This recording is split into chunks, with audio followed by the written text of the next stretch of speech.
Guys, if you are going to start a home fragrance business, then please, please, please, for your own sake, avoid these 5 mistakes that we see all the time here at the Home Fragrance Academy. These are things that people do all the time when they're starting their business, and it's mainly because that they just don't know any better. So what I want to do here is just cover these 5 topics so you know what you need to avoid when you're starting your candle business. Who am I to talk to you about this? Well, my name is Paul Main, and for the past 6 years, along with my wife, we started and we grew a very successful home fragrance business, which actually consisted of 3 brands here in the UK. Collectively, it generated sales of over £7.5 million. We had over 300,000 orders, and we recently sold that business. And what we do now is we teach other home fragrance business owners how to start, launch, scale, and then eventually sell their business as well. So we have quite a lot of experience in this. And of course, over the past 6 years, we have had numerous mistakes. We have had lots of wins, and we want to share all of that with you. Just very quickly, in the first line of the description, I've put a link to a sales strategy document. It gives you 5 very simple strategies you can implement into your business to get more sales. So feel free to click that if you wish. But we're going to crack on with this video, and we're going to cover the top 5 mistakes that I see all the time people making when they start their candle business. Number 1 is not picking a niche. Lots of people, when they start their home fragrance business, they will produce a wide variety of fragrances that have a generic brand, and they will try to target and sell their products to anybody and everybody. Now, that kind of makes sense because you want as many sales as you can get. You don't want to alienate anyone. But the problem with that is there are so many home fragrance brands out there. Your customers can pick and choose anyone to buy from, and they all sell the same kind of fragrances as well. Now, to really stand out and to really build a successful business, you want to really focus on a niche. You want to narrow down that audience as much as you possibly can. So for example, let's say you love traveling. You can create home fragrance products which are based on places around the world. So you could create a fragrance which is all around Rome or Italy, and then you can target people that love traveling to Italy. Or you could pick a niche such as book lovers. So you can create a range of book-themed candles, and you can target people that love those. So you could create a wizarding world type of fragrance collection, and you can target people that love Harry Potter. And it goes further than that as well. You can target people that love camping with particular products that they can take away with them whilst they're camping. You can target pet lovers, so they could be pet-friendly fragrances. The list goes on. I would really implore you to think about a particular niche that you can target. And what this does, it really narrows down your audience so you know exactly who you're targeting, which means that you can create your adverts and your campaigns and all of your marketing specifically for that audience. And that audience will know that your products are for them, and therefore they are much more likely to buy from you. So that's tip number 1, is to make sure you pick a niche.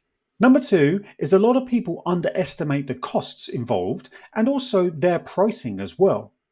What we see a lot of is people will price to be incredibly competitive or undercut some of their competitors.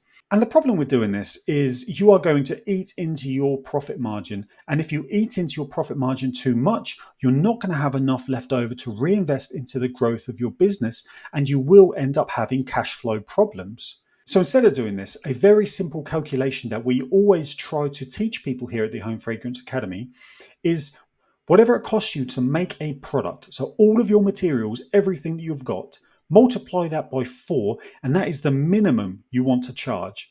That's not the price you should charge, that is the minimum you want to charge. And then you can start to increase it from there. Number 3 is people don't market themselves enough. And what I mean by that is they will post once or twice a week on Instagram and Facebook, and then wonder why they're not getting any traffic and any sales. You have to be relentless with marketing. And in the early days especially, your job is marketing. It's not making candles and wax melts. It is marketing. It's getting people to view your brand, to click on your links, and hopefully buy products. Now, what you really want to focus on is building an engaged audience. And a fantastic place for doing that in the home fragrance sector is on Instagram. Yes, there's a lot of accounts on Instagram, but you've already created yourself a niche, so you know your target audience. Find yourself accounts on Instagram that your target audience will also follow. So, for example, if you are targeting, as I mentioned earlier, people that love traveling, then go to travel blogs on Instagram, go to city destination places on Instagram, go to their followers, engage with their posts, and then give them a follow. Make sure you put some comments in there, asking them questions, all of that kind of stuff that really encourages engagement. Do that 50 times per day on different accounts, and over the course of a couple of months, you will start to build an engaged following. And these will naturally start to go through to your website, either sign up to your email list or buy from you.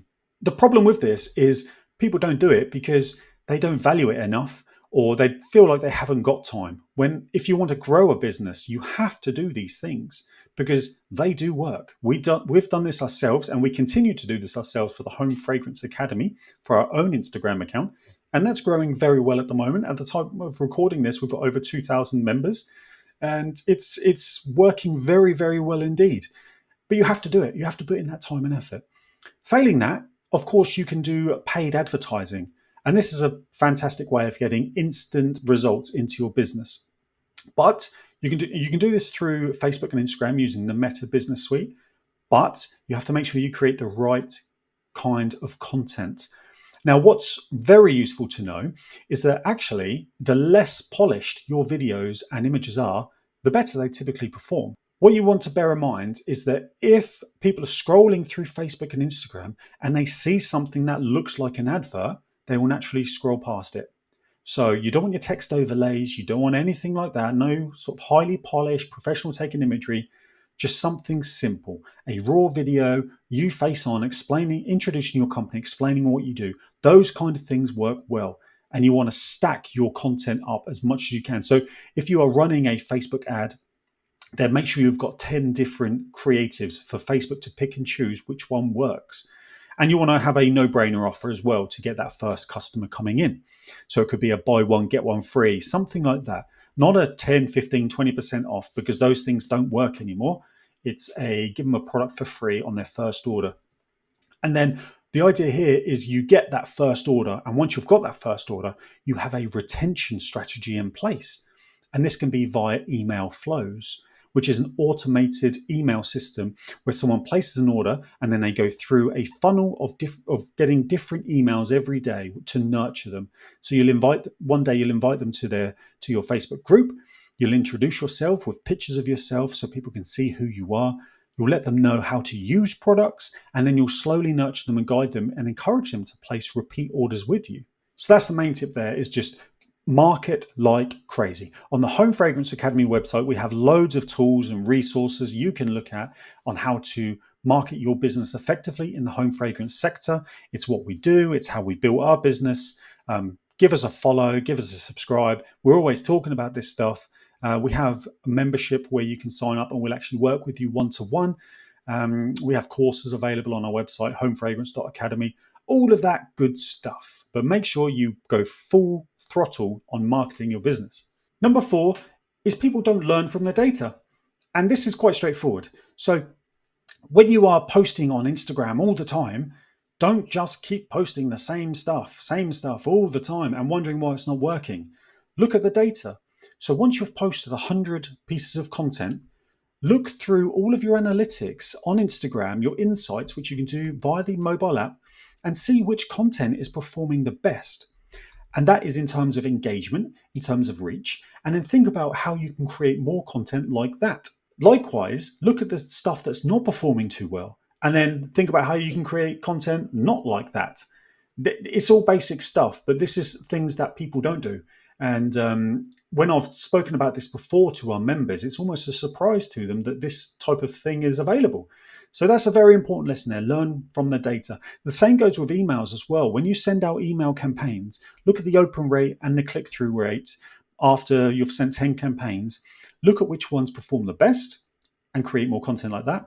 And then the stuff that performs the worst, don't create content like that. So look at your data, learn from it, and then keep improving your marketing efforts. You want people to stick around and buy from you time and time again. The way you really nurture your customers to fall in love with you and your brand is by building a community.